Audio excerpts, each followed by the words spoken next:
Hi everyone, my name is Rob Schmidt, and I'd like to invite all of you to join me in my student behavior videos as I attempt to reform schools by showing you how unsafe and violent so many of the classrooms and schools in the Los Angeles School District and the United States of America have become. I just spent the last 11 years teaching in the Los Angeles School District, so I know from personal experience how unsafe and dangerous so many of these classrooms and schools have become. If we can fix the violence, we can fix the schools. You see, instead of addressing the violence, instead of disciplining violent students, school officials, in an attempt to avoid a lawsuit, will send the kids back to the classroom, as so many of my videos will show you, and they'll tell the teacher either that you need to work on your classroom management skills, or they'll write the teacher up for lack of supervision, or tell the teacher you're not welcome at the school anymore. See, not only am I taking the time to share my stories with you, but I also have interviewed several teachers who are going to share their stories of violent student behavior on school property with no disciplinary action taken against the violent student.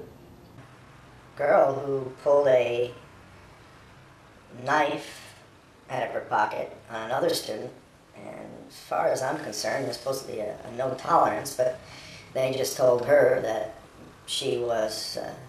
not a very nice girl and she shouldn't do it again, and that was the end of it.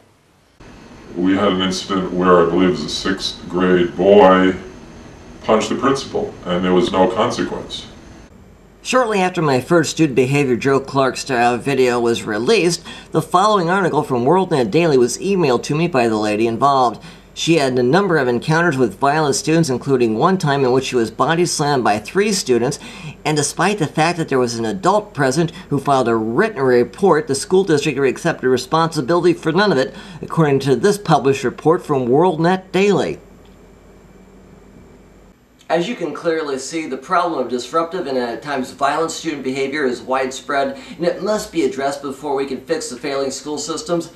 A teacher cannot be expected to help kids under these type of conditions. Now, if you have any stories of student behavior that you would like to share with me, or if you just want to weigh in,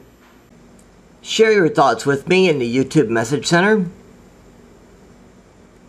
And if for any reason you're not comfortable leaving a YouTube message, you can always send me a confidential email at robsyoutube@earthlink.net. In May of 2009 of this year, I successfully persuaded Fox News' Bill O'Reilly's people to run one of the stories that I had pitched with one of these videos, so I'm confident that with your help and support, I can once again persuade the media to cover this story so we can fix the problem. Thank you so much for being part of my audience, and may God be with you all.